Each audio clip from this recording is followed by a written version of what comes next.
want to welcome everyone to the Learning Clinic on CKLU 96.7 FM. I'm your host, Bob Kerwin, and this afternoon we have a special show where we have 3 of the 4 candidates for the Ontario provincial election coming in from the Nickel Belt riding. And our 4th person will be Casey Lalonde from the Green Party at 3 o'clock. Starting off the afternoon is Franz Gelinas from the Ontario NDP party running in the Nickel Belt riding. Franz, welcome to Laurentian. Always a pleasure. Franz, we're going to try and give our listeners an opportunity to kind of hear the candidates wrap things up and kind of put the platform issues in a nice package, Okay. so that we can head down the home stretch, so to speak, since Thursday is Yeah, it is the a home day. stretch. And I think by now, everybody's pretty well explored their issues and their platforms and their positions, and we've heard the provincial leaders and all of the candidates from both the Sudbury and Nickel Belt riding. And if we were to say, kind of give us an overview of what the NDP truly stands for right now and what you want the voters to remember when they go out to vote on Thursday, let's kind of go through the major points, Okay. and we'll see where we go with that conversation. Sounds good, sounds good. So I would say the first point in our platform is job creation. And the main points to stimulate job is a job creation tax credit, as well as a manufacturing investment tax credit. So all 3 parties have some forms of credits in their platform. Ours are directly tied to job creation. So, and basically it works if you hire a new worker, you get up to $5,000 or 10%, whatever's the lowest,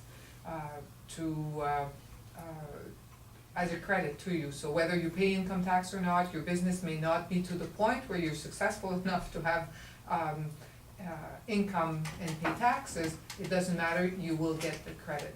So it's based on the actual people that you hire.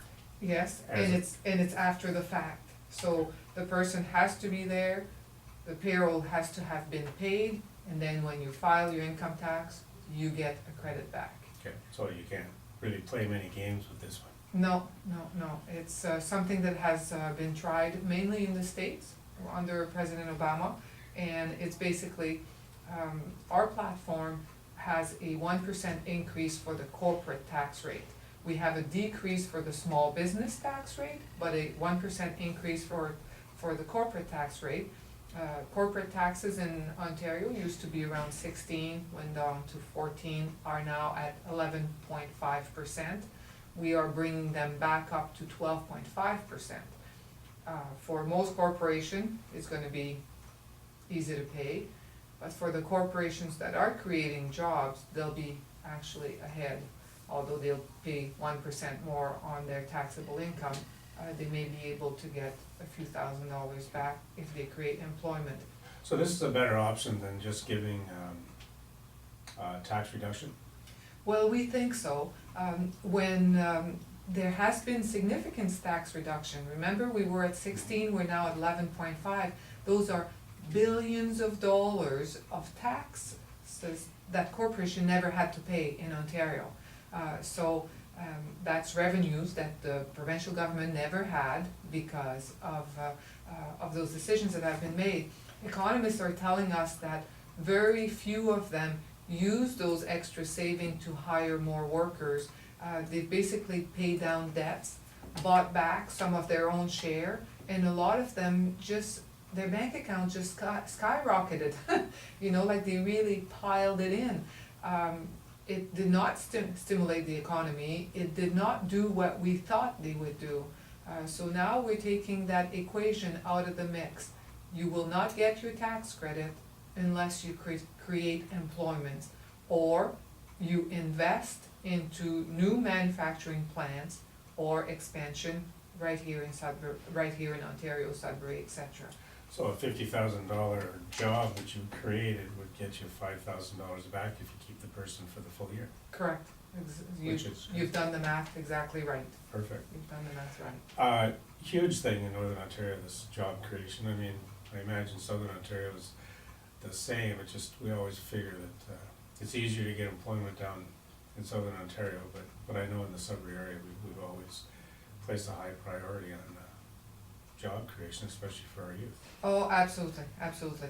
So for a lot of first-time, workers entering the workforce, but if you go a little bit outside of Sudbury, in places like Alban or Gogama or Folliet or Nickel Belt is big, then unemployment in those places are really high. That's really high. Another piece that we have to our job creation is a emergent industry fund. And we think that the people in the north may be the great beneficiary of that special fund. And it could be used by the arts, it could be used by forestry, it could be used, so anybody going into biomass to create energy, anybody starting up a small business in Northern Ontario that is not typical, or finding new value added way to use the wood, the minerals, the resources, the natural resources we have in Northern Ontario, they would all qualify for that fund.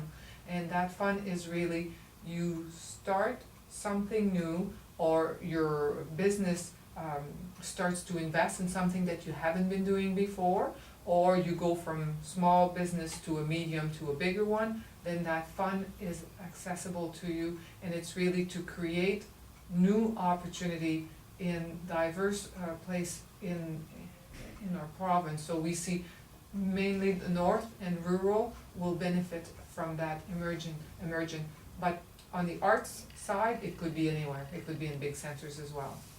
So it's really, it's a stimulus. It's a package. stimulus package, but it's focused on New initiatives. new initiative, etc. So whether it's with animations, with computer animations and arts, if there's never been a studio someplace and they will start to do this, or they will start a touring company, or they'll put anything that did not exist in your community before, would be available, and for young entrepreneurs. And you'd be surprised, in Northern Ontario, the entrepreneurial spirit is really strong. People have ideas, people are not afraid of taking risk, people are not afraid of putting in long days and working hard, and sometimes with a little bit of help, that is, like enough money to get you started, then you can do great things, and this is what we hope to see with that fund. It's really interesting. What's another area that's getting a lot of attention out there? The second one is to, basically what I call pocketbook issues, is to help people make ends meet, making life a little bit more affordable than it was before. So the first one is taking the HST, the provincial portion of the HST, off of your hydro bill. This was put on by the Liberal on July 1st, 2012. We were opposed to it at the time. We don't think that home electricity should be taxed for too many people, and especially in Northern Ontario. It is a necessity. It is not like you have a whole lot of choice of saying, oh, I'm just gonna, turn the breaker off and go off the grid. We have no choice. So we consider electricity a necessity. We still want to invest, and we have a fund to invest in home retrofit, as well as encourage a solar panel on people's individual property, as well as taking the provincial portion of the HST off of your hydro bill. How much is that? It comes to an average of $120 for your average family. So if we take all of the individual bills and it's about $120. So my understanding is that requires federal approval or federal, a federal agreement? No. No? The HST is now with the feds, and the agreement is to be renegotiated. The agreement will be renegotiated, in 2015. Okay. But besides this, the province gets to decide what they want to exclude. So, for example, Okay. in our province, if you go and buy kids' clothes or kids' shoes right now, there is no tax on it. Oh, so it was the province that decided that? That's the province that decided that. If you go and buy books for school, there is no tax on this. It's the province that decided that. It's the province that decide what will be excluded. Okay. And that will be one of, we made a societal choice when we decided that kids' clothing and shoes would not be taxed. Same thing with your food. In some places, they tax the food, in Ontario, we don't. So those are choices that Ontario have made. We would add to that list, home energy, Good. home electricity. Good. So first, take the tax off. Second, the debt retirement charge. This has been there since. I'd like to see that get taken off my. Yeah, no kidding, no kidding. It's been there for a long time. That's a lot. This is an average of about $70 per Mhm. average household, and that also would be gone. So it would be a saving of $190 a year, So a house that has electric heat like mine. would it's be quite- 2-3 times quite that a bit amount, more. 2-3 times that amount, Well, that's good. yeah. And you got a few other little areas that you're looking at? Yeah, so that's one, to help people make ends meet. The second one is auto insurance. Okay. I don't know if you've noticed when you renewed your auto insurance, but there has been some significant changes to your coverage. So if you stayed with basic auto insurance, it's a lot harder to get catastrophic. If you are in an accident, you used to have $50,000 for rehabilitation, it's now down to 25.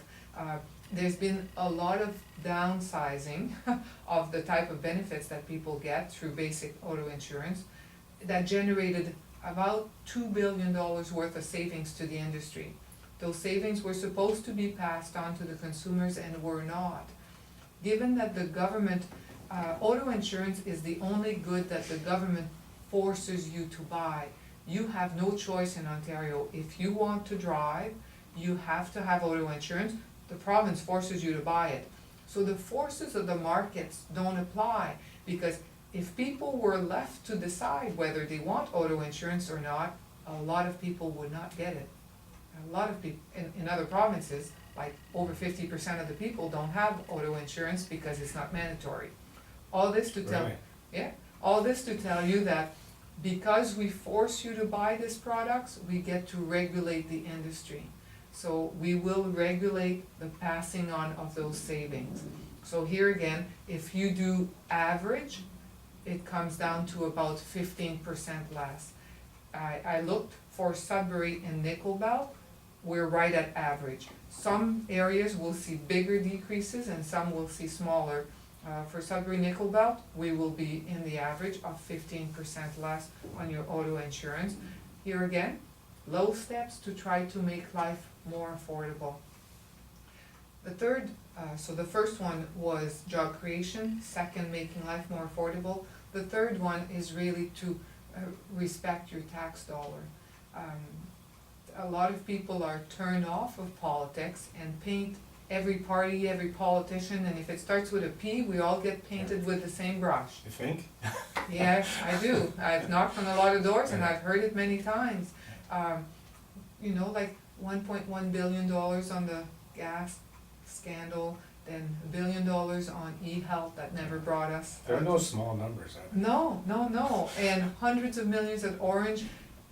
Those are, you know, like, those are wrong, those are horrible, those should never have happened.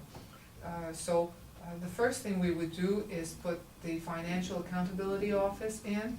So before the government can sign off on something like this, the Financial Accountability Office will have to check the numbers. So as much as we have the Auditor General for the province, who does phenomenal work, we have a new one, she does very, very good work at seeing after the fact what has gone wrong. The Financial Accountability Office will be before the fact. So as we start to work on the bill, as the government intends to sign off anything that has to do with taxpayers' money, there will be a neutral filter that will look at it.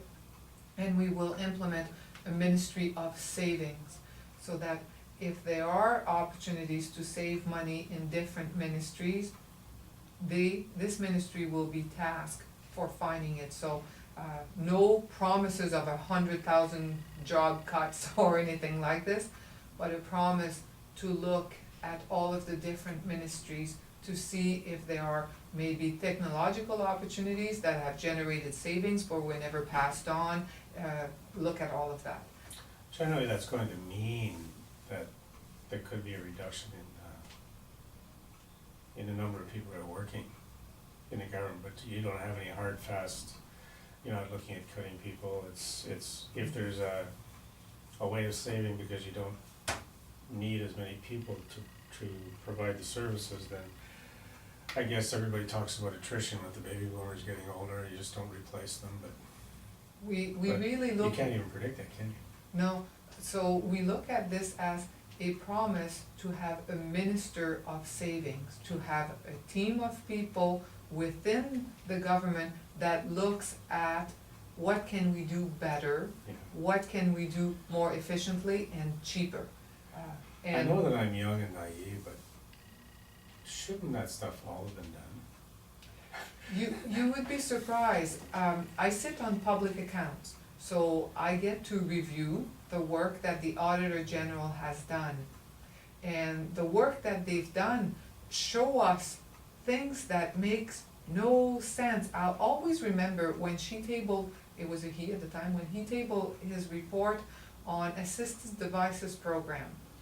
A very good program. If you have a disability in Ontario that you need a wheelchair, or you're blind, you need a big screen, or they pay up to 75% of the cost of the goods. Well, the system was so slow in reviewing its prices that so let's say you can type, so you would be allowed to have a voice-activated computer who would do that for you. Or if you're blind, software that speaks to you rather than read because you can't read, because you're blind. So the prices were still like in a $6,000 for a computer, when really you could go to Radio Shack or wherever you want, doesn't exist anymore, but you could go to The Source, or you could go to Future Shop or anywhere and get the exact same computer with the same software for $800. So who was getting these deals? The people who were selling the computers, they Really? really like blind people coming in and buying their stuff. I guess, Yeah, because the government would reimburse them to that amount. to that amount. Wow. Yeah, so, and it's like, really, like nobody clued in, nobody told us? And it took the Auditor General to come in. There was a mega cleanup that was done in there that generated hundreds of millions of dollars in savings in something that, really, like we couldn't have done this sooner? Something that a receptionist could have pointed out. Yeah, that everybody knew, but that nobody was doing. Okay. Yeah, so So that makes sense, that there could be some significant savings with the There- Ministry of Savings then. yeah, there could be some significant savings. Same thing with, that was the same example where a brand new $5,000 electric wheelchair and the person passed. And the thing is brand new, like it's 2 weeks old or it's 2 months old, and then $5,000 goes to the to the heaping pile. No, bring it back, refurbish it, and sure, you need a new cushion and you need to make sure that it's sterilized and clean. But really, the battery, the wheels, Not the wheel. $5,000. Yeah, exactly. So, okay, no, Exactly. that makes sense. That's- So there are savings to be had. So, and it doesn't necessarily mean there's gonna be job loss. Not necessarily, no, not necessarily. The government pays for a lot of stuff. Yeah. Interesting, sounds like. Yeah, so, so respect your tax dollars was Yeah. 3. And then the focus is really on the priorities that the people have told us since the beginning, which is healthcare and education. And you know, interesting, I've seen a couple of surveys in the last little while where they rank education and healthcare really low in the surveys. And yet, it seems like traditionally, they've always been 1 and 2. Are people more satisfied with health and education now as in terms of their services, or is it just that these surveys are not really valid because they're ranking them so low? I would say a bit of everything. Okay. I would say a bit of everything. We have an excellent healthcare system. Yeah. Some pieces of it are broken, but all Yeah. in all, we have an excellent And it healthcare has to be a system. pretty high priority with the amount of money you're putting into it. Yeah, $50 billion a year buys you a lot of hours of many things. And that makes you number 1 priority. And that makes it your number one priority. Same thing with education. We have a fairly good education system, from, from. Oh, I kinder- agree. Yeah, we have a fairly good education system. But those are still priorities, as in, things change, nothing is static. The way that you and I were taught in school is very different from the way the kids are being taught right now. The computer in the classroom, when I was in elementary school, I didn't even know what a computer was. Now, it's rare to see an 8-year-old that doesn't have at least one piece of technology that they own, that they know how to use, that if 14 years old kids were able to go into a Bank of Montreal ATM and hack into it on their lunchtime. I know, it's frightening. Then, so things are changing. So the idea is really to continue to focus on the 2 priorities of the provincial government, which is healthcare and education. So our priority for us is continue to give equitable access to all. There is still 900,000 Ontarians that don't have access. I have 30,000 of them in Nickel Belt that don't have a family physician or a nurse practitioner. A lot of them are older, frail, have a number of chronic conditions, takes a number of pills, and depends on walk-in clinic, which is the worst care ever. So need to do better in improving access. Also mega change in home care, which is the part of our excellent healthcare system that is not working so well. And in education, here again, looking at the pocketbook issues, we are number 10, as in we are at the bottom of the pile when it comes to how much money students spend on post-secondary education. So whether you look at college or university, the tuitions are the highest in Ontario of all 10 provinces, and the people graduating or finishing or quitting university or college end up with the biggest debts. So 2 things, little step in the right direction, we will freeze tuition at what it is now. So we'll still be number 10 for a number of years, but as everybody else keeps going up, at some point we will catch up. And second is we will take the interest payment off of the student loans, so that when comes time to pay back your debt, you will still have a debt that you will have to manage and pay. But as long as you stay in good standing paying back your debt, we will pick up the interest payment on that debt to help young people make the transitions from being in school to being in the workplace. And Is that something that the provincial government can do on their own? Or is it Yes. something you have to have the banks agreement with, because aren't the banks the ones lending the student loans? Yes, but the student loans are, there are many student loans, so I'm talking about provincial student loans. So you've applied through OSAP. OSAP has agreed to give you a loan. The whole time you go to school, you don't have to make payment on the Right. loans, and who do you think pay that? The banks don't give that out I know. out of the goodness of their heart. The Yeah. government is paying that. So they will continue, So the government will look after the interest. yeah, like they do when you're in school, you see, let's say you got $5,000 loan, there's interest payment on that loan. As long as you're in school, the government pays the interest for you. They will continue to do this, the debt will still be yours. So, kind of a step in the right direction to help you make ends meet and to help young people with starting a new job and starting a family and getting their foot into the workplace on a little bit of a steadier Yeah. footing. No, that makes sense. Mhm. Are there any local issues that are kind of crossing I guess the divide between municipal and provincial and federal, that you've seen that you've had to almost explain and provide an education to show that it's not always a provincial jurisdiction? Have you come across any of those? Absolutely, I mean, everybody has talked about Maley Drive. Right, okay. Like, when we hear, like they will invest 57 millions to have a truck dedicated, slurry truck dedicated road, Maley Drive extension, I can't help but laugh. If they want a dedicated road, let them build it. Why should my taxes pay I've heard that. for a company to have their own road? If they want their own road, they can pay for it. But this is something that is certainly a partnership between the municipal government, who decide what are the priorities for their municipality, the provincial government and the federal government that comes to the table with infrastructure money.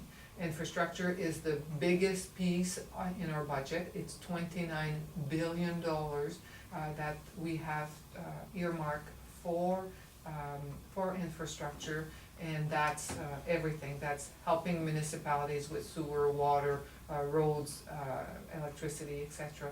Everything that is infrastructure. As well, that includes infrastructure to develop the Ring of Fire, because you remember when you and I talked, I made it clear that for an NDP government, we see a government role in developing infrastructure. Our country, our province, the country was developed when the government decided to pay for a railroad that would be coast to coast. And same thing happened in Ontario when the provincial government, same thing will happen to develop the Ring of Fire. As a government, we have a responsibility toward infrastructure. So whether we talk road, we talk energy, we talk sewage, water, those are all government responsibility, and an NDP government would take their responsibility to make sure that this is developed and that it benefits the people who live there. I have visited most of the fly-in only First Nations in Northern Ontario, and they're all on diesel to generate power. You know how noisy, polluting, and expensive it is to be on diesel for your energy needs, plus lots of brownout, blackouts, and all the rest of this. Really hard, when really the possibility of hydro energy is there, if only we could work with this and connect them to the grid, connect as many people to the grid as possible. It is a game changer. So is a all-season road or railway is a game changer to people who live there. Yes, we will take our responsibility. We have $29 billion for infrastructure, and lots of this will be partnerships. So a long-winded answer to your question. No, no, there's no such thing as a long-winded answer. And that's why I like this forum, because there's no real time frame, like whatever it takes to explain, you need it. Mhm. Have people gotten over, or have they understood that really nobody is to be blamed for causing the election, or are you running into that a little bit? Not really. Every now and again, I would say I've heard it maybe 3 times knocking on doors, and they're usually people who are not NDP and want to have a reason to let you know that they don't like the NDP. But if they take the time to listen, people understand. So they understand what the process was. Yeah, what the process was. The second thing I hear at the door lots is the price of gas. When the price of gas went to $1.44 in Sudbury, Yeah, that was a shock. and was still at $1.29 in Sturgeon Falls, plus then you kept on going to Manitoulin Island, and it's $1.34 on Manitoulin Island, people know that they're being gouged. They know that this is not right, and they know that something is wrong, and they wish for somebody to step in. We're putting forward